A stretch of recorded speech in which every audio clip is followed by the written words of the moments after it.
আসসালামু আলাইকুম সবাইকে। কেমন আছেন আপনারা সবাই? অনেক দিন পরে একটা ছোট্ট রান্নার ব্লগ নিয়ে ফিরে আসলাম। খুবই সাধারণ একটা রান্না, ঝিঙা আলু দিয়ে রুই মাছের ঝোল। তো তেলের ভিতরে আমি একটু পেঁয়াজ দিয়ে দিলাম। এই পেঁয়াজটাকে আমি একটু হালকা একটু ভেজে নেব।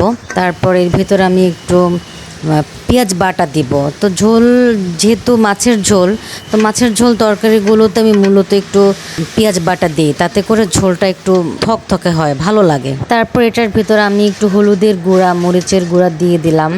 এরপর এটার ভিতরে আমি একটু হালকা একটু ধনিয়ার গুঁড়া আর একটু জিরার গুঁড়া দিয়ে দিব।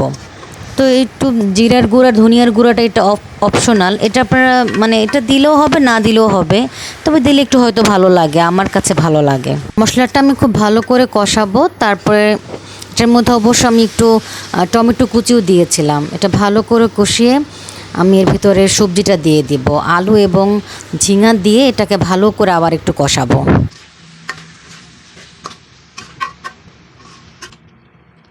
সবজিটা আমার কষানো হয়ে গেছে, এখন আমি আবার একটু পানি দিয়ে দেব। পানিটা যখন ফুটে আসবে, তারপর আমি এটার ভিতরে এখন ভাজা মাছগুলো দিয়ে দিব।